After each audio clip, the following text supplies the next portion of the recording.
오늘의 말씀은 창세기 23장과 24장의 말씀입니다. 사라가 127세에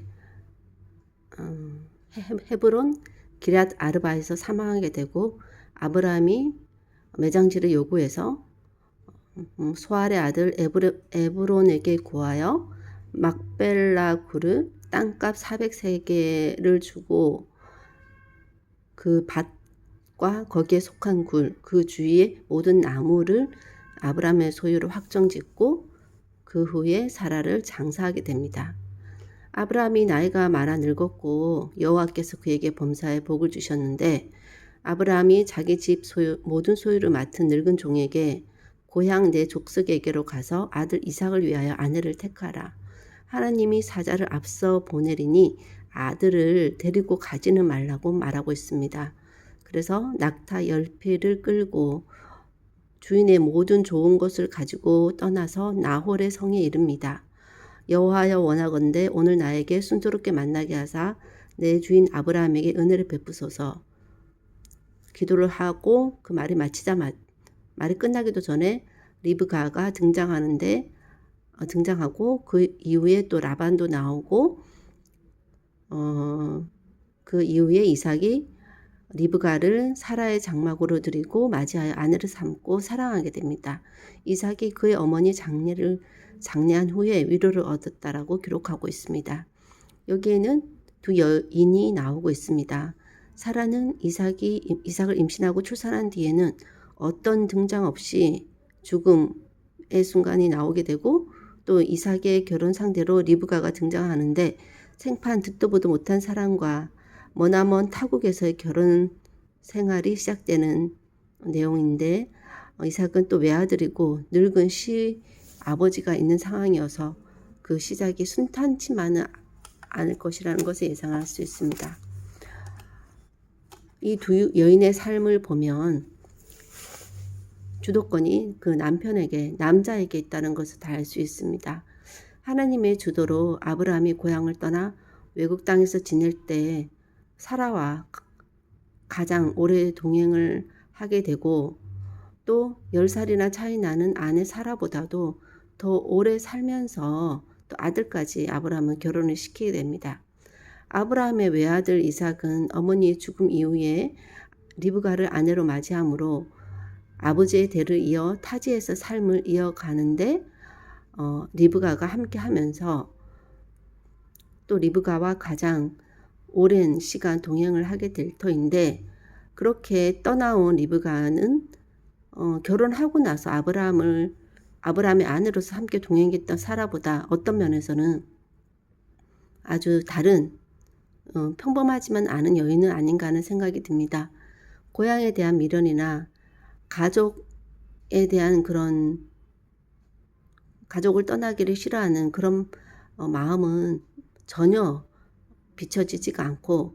단번에 떠나게 되는 것 같은데, 그런 면에서 가족 안에서 존재감이 미비했지 않았을까 하는 생각은 들지만, 그래도 그 당시에 고향을 떠난다는 거,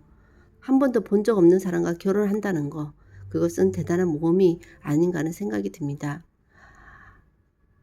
그 가족이 본 것은 어쩌면 아브라함의 재력과 하나님의 또 인도하심이라는 생각이 듭니다. 분명 하나님, 그 다음에 남자, 그 다음에 여자의 순서로 매겨지는 삶이기는 하지만, 그 안에 하나님의 인도하심, 또 자신의 의지가 없다면 이루어지지 않는 것이 또 인생인 것입니다. 모험과 안정이 되풀이 되는 나그네 인생이지만 하나님의 인도하심과 하나님의 보호하심이 있다면 살만한 것이 인생이 아닐까 하는 생각이 듭니다. 하나님, 오늘은 아브라함과 가장 오랜 시간 동행했던 사라가 또 죽게 되는데, 또 그를 위해서 남편이 슬퍼하며, 또 마지막으로 그 사라의 묘지를 위해서 땅을 애써서 구입하는 그런 장면을 통해서 아브라함의 그런 사라에 대한 애정을 볼 수 있고, 또 그 사라의 빈자리를 위해서 이삭을 위해 자신의 고향에서 리브가를 데려오는 또 내용을 통해서 볼 때 아브라함이 이방 땅에서 살지만 또 그 땅에 속해지만은 않은 삶이라는 것에 대해서는 늘 인지하고 있었고, 그렇다고 해서 나그네 인생이라고 기죽어서 사는, 눈치 보면서 사는 것이 아니라 당당하게 또 자기의 그런 재산을 들여 땅을 얻는 모습을 볼 때 나그네로서 이방 땅에 살면서도 어떤 면에서는 주인과 같은 그런 모습을 볼 수 있고, 또 리브가는 자신의 그런 고향을 떠나 본 적도 없는 남편과의 그런 결혼 생활을 위해서 자신의 그런 삶의 인생에서 한 번도 떠나보지 않았던 그 고향 땅을 떠나는 리브가를 볼 때 참으로 그 여인은 어떤 그런 성품을 가지고 있을까 하는 생각도 들고, 충분히 그런 하나님의 인도하심에 자신의 운명을 맡기겠다라는 의지가 있는 여인이라는 생각이 듭니다. 그리고 이삭도 머나먼 타국에서 또 리브가와 함께 또 새로운 삶을 시작하면서 스스로 자립할 수 있는 그런 모습으로 나아가는 것을 볼 때 그 모든 인생의 그런 하나하나에 하나님이 다 계획하시고 인도하심으로 말미암아 그 하나님의 역사의 주인공으로 쓰임받고 또 도구로 쓰임받는 것을 보면서 하나님의 주도권 100% 인정하지만 또 그 하나님의 인도하심에 따르고자 하는 의지가 없다면 이루어지지 않는 것이오니, 그렇게 하나님의 부르심에 무조건 응답하고 함으로써 그 인생의 삶이 때로는 고달프고 외롭고 힘들다 할지라도 하나님께서 인도하시고 보호하심으로 말미암아 고향 땅에서 안전하게 산다라고 여겼던 그것보다 더 안전하면서 또 고향 땅에 그냥 눌러 살았으면 경험하지 못할 그런 삶도 경험해보면서 정말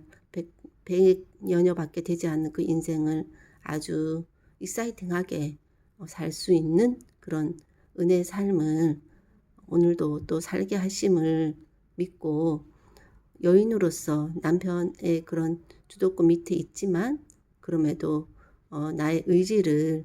아시는, 나의 의지를 통해 내 삶을 이뤄가게 하시는 하나님을 신뢰하는 오늘의 인생 되기를 원하고,